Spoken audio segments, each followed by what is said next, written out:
Hello, my name is Justin Fox and I am a gamer. As you can see, I love games and I can remember playing them for as long back as I can remember.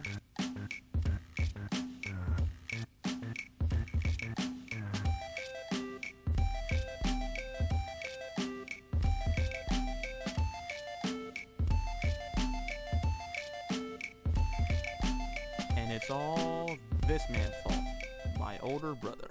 Other than Mario, my favorite game to watch him play as a 5-year-old kid was Punch-Out! Crazy characters, tons of personality, I just loved it. The funniest thing ever though, was after months, it seemed like months, of trying, my brother finally beat Super Macho Man.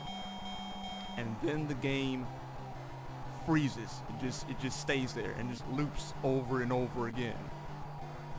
Hilarious.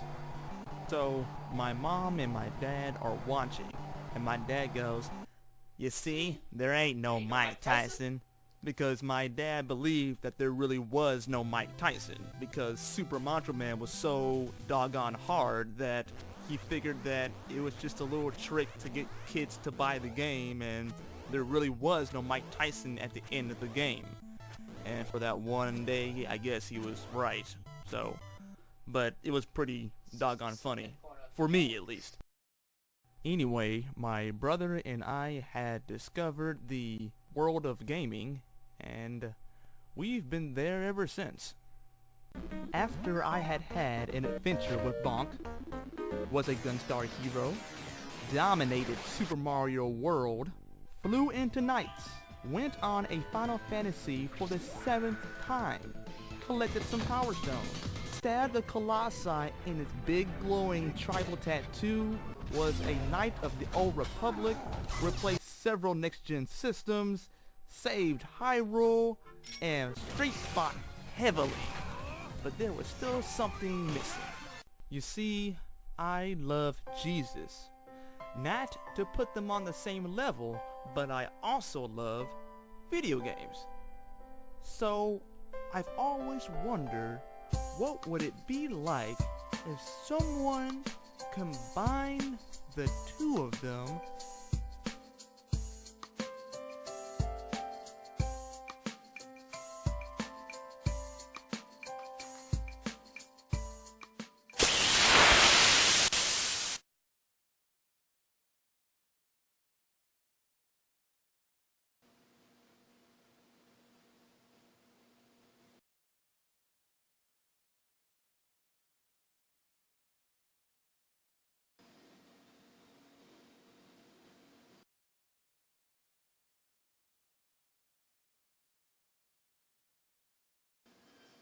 Come on, like an RPG.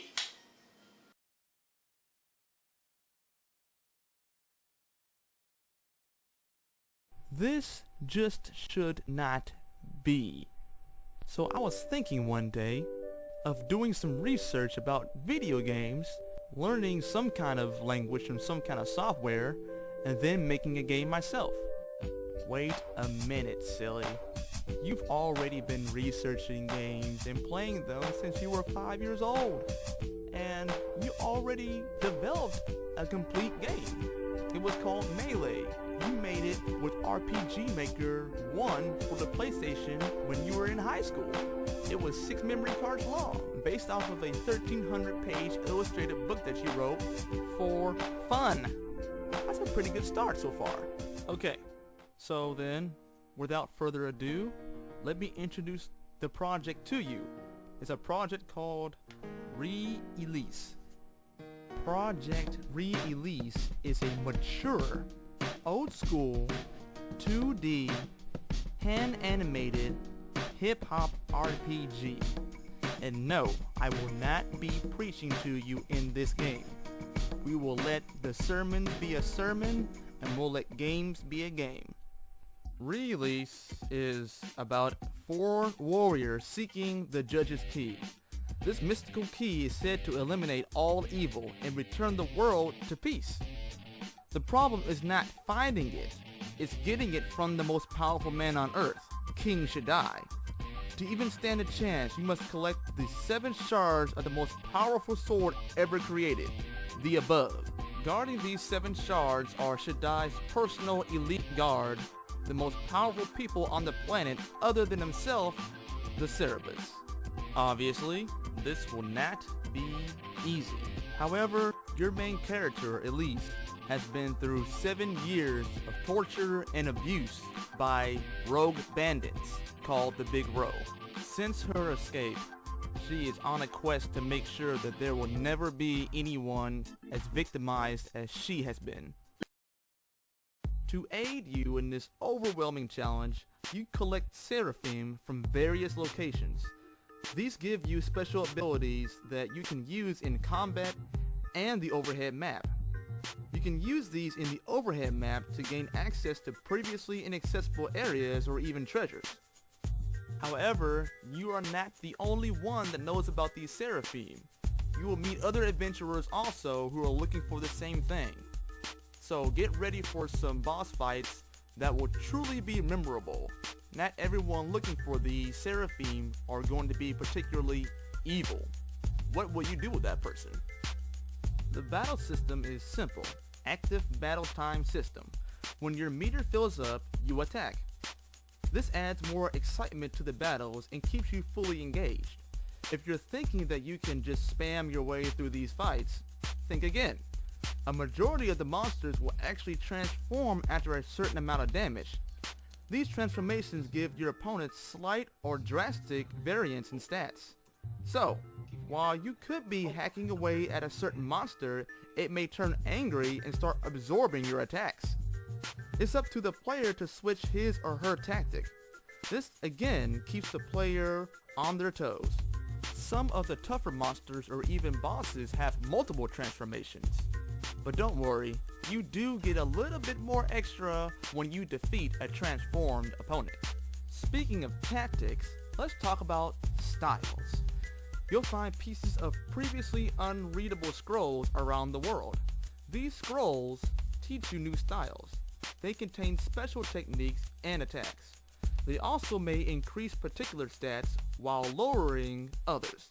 Some styles are great at attacking, while others specialize in speed attacks that damages all enemies instead of just one. Speaking of customization, equipment is plentiful in this game. Some even contain special attacks you can use in battle. Weapons are a little different though. Okay, really different. Instead of simply buying a weapon, you dive into your own subconscious gate to unlock hidden potential. Once you do, your weapon transforms, your attack is significantly increased, and you learn new techniques. What's interesting about this is that you had to defeat certain manifest fears and insecurities of your character to achieve these upgrades. This gives you a deeper look inside each character, bringing a more intimate and broader perspective of each character. There are also multiple ways to play. The game is pretty open-ended if you want to be an insane grinder and do things with few power-ups. Yes, you will be rewarded for your troubles, with trophies and other items.